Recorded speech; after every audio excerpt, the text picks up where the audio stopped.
আসসালামু আলাইকুম প্রিয় দর্শক, সকলকে স্বাগত জানাই অভিবাসী আপডেটের নতুন ভিডিওতে। আপনি এই ভিডিওতে যুক্ত হয়েছেন দেশ এবং প্রবাস থেকে।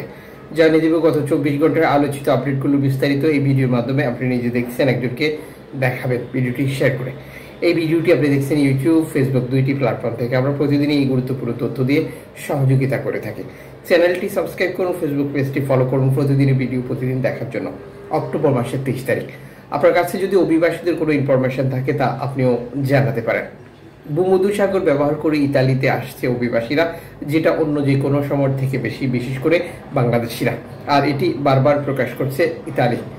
টোটাল পরিসংখ্যান হিসেবে 2025 সালে অন্য সকল দেশকে পেছনে ফেলে বাংলাদেশ প্রথম স্থানে রয়েছে, যা আগের ভিডিওতে জানিয়েছিলাম।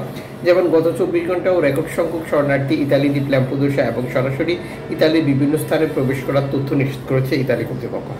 একই ধারাবাহিকতায় নৌকাডুবিতে শরণার্থী নিখোঁজ মৃত্যু সেটিও পিছিয়ে নেই, যেটা আরও প্রমাণিত।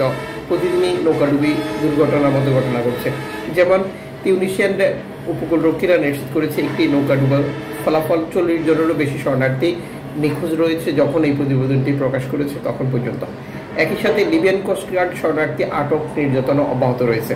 অ্যালামফোন রেডিও টেকনোলজি একটি বিপদগ্রস্ত নৌকার তথ্য দেওয়ার পর সেই নৌকাটিকে আক্রমণ করে লিবিয়ান কোস্টগার্ড তাদেরকে ধরে নিয়ে আসার মতো ঘটনা ঘটেছে, যেটি আন্তর্জাতিক সমুদ্র সীমানা থেকে স্পষ্টই মানবাধিকারের লঙ্ঘন। পাশাপাশি এনজিও সংস্থাগুলো শরণার্থী উদ্ধারে কাজ করছে। একই ধারাবাহিকতা বর্তমান সময় আবারও দেখা যাচ্ছে যে লিবিয়ার একটি উপকূল থেকে গ্রিসের দ্বীপগুলোতে রেকর্ড সংখ্যক শরণার্থী প্রবেশ করা, যেটি লাফিয়ে লাফিয়ে বৃদ্ধি পাচ্ছে।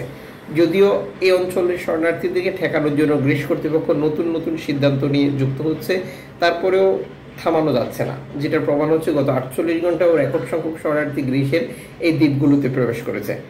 গ্রিস সরকারের তথ্য অনুযায়ী লিবিয়া থেকে আসা শরণার্থীদেরকে আবারও তারা যেটা স্বেচ্ছায় লিবিয়া বা তিউনিসিয়াতে পাঠানোর চেষ্টা করবে এবং তাদের জিল জরিমানার মতো ঘোষণা রয়েছে। এরপরও শরণার্থীরা কেন এই অঞ্চলটি বেছে নিয়েছে বা এখানে কেন আসছে সেটি মাফিয়া বা দালালরাই ভালো বলতে পারে।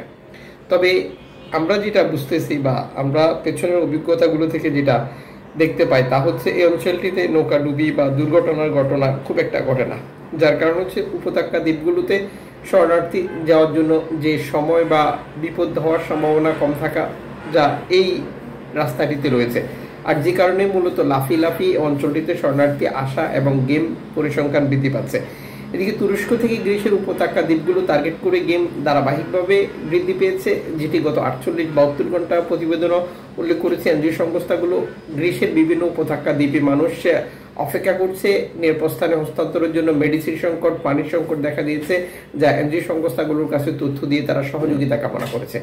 একই ধারাবাহিকতা রয়েছে বর্তমান আফ্রিকার দেশগুলো থেকে স্পেনের উপত্যকা দ্বীপগুলোকে টার্গেট করে রেকর্ড সংখ্যক শরণার্থী গেম দিচ্ছে এবং নিরাপদে প্রবেশও করেছে।